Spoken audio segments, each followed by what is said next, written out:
Ruang jenazah yang bernafas. Rumah sakit ini sudah berdiri sejak zaman kolonial, bangunannya tua dengan lorong-lorong panjang yang selalu sunyi di malam hari. Benny, seorang petugas forensik, sudah terbiasa bekerja di ruang jenazah. Ia pikir dirinya sudah kebal dengan hal-hal menyeramkan. Tapi malam itu berbeda. Pukul 2 dini hari, ia sedang merapikan catatan otopsi ketika telinganya menangkap suara aneh. Nafas berat, seperti seseorang yang kesulitan bernapas. Benny berhenti menulis. Jantungnya berdegup kencang. Sumber suara itu berasal dari lemari pendingin jenazah di pojok ruangan. Ia menelan ludah, berusaha mengabaikannya. Mungkin hanya suara mesin pendingin yang rusak. Tapi suara itu terus berlanjut, bahkan terdengar semakin berat dan mendekat. Ia bangkit, berjalan perlahan menuju lemari pendingin. 3 jenazah tersimpan di sana malam ini. Ia hafal siapa saja mereka. 1 pria tua yang meninggal karena serangan jantung, seorang wanita korban kecelakaan, dan 1 mayat tanpa identitas yang ditemukan mengapung di sungai. Tangannya gemetar saat meraih pegangan pintu lemari pendingin. Suara nafas itu semakin jelas. Benny menghela napas dalam, lalu menarik pintu dengan cepat. Dingin menyeruak keluar, menusuk kulitnya. Jenazah pria tua terbujur kaku di dalam, sama seperti saat terakhir ia menyimpannya. Tapi suara nafas itu masih ada. Benny mundur selangkah, lalu melirik lemari pendingin lainnya. Suara itu berasal dari sana. Dengan tangan gemetar, ia menarik pintu kedua. Kosong. Ruangan itu kosong. Tapi suara nafas tetap ada, lebih keras, lebih dekat. Panik, ia menoleh ke sekeliling. Ruang jenazah itu terasa lebih dingin dari biasanya. Lampu neon di atasnya berkelip pelan, menciptakan bayangan yang bergerak di dinding. Nafas berat itu kini seperti ada di belakangnya. Dengan gerakan cepat, Benny menoleh.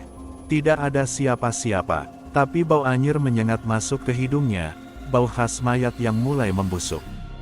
Jantungnya berdegup makin kencang. Ia memutuskan menutup kembali lemari pendingin dan meninggalkan ruangan. Tapi sebelum ia bisa bergerak, sesuatu mencengkeram bahunya. Dingin, keras, seperti tangan yang membeku. Ia membeku, tidak berani menoleh. Nafas berat itu kini terdengar di telinganya. Pelan-pelan, dengan ketakutan yang luar biasa, ia menoleh ke belakang. Sebuah wajah membusuk menatapnya. Matanya hitam pekat, mulutnya terbuka dengan nafas berat yang terengah-engah. Benny berteriak, melompat mundur hingga punggungnya membentur meja otopsi. Wajah itu tetap di sana, menatapnya dari dalam lemari pendingin yang kini terbuka lebar. Dalam kepanikan, ia berlari ke arah pintu.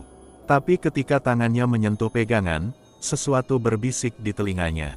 "Jangan tinggalkan aku." Suara itu begitu pelan, tapi penuh kesedihan. Benny terpaku. Suara itu bukan suara makhluk jahat, melainkan seseorang yang meminta pertolongan. Dengan gemetar, ia berbalik.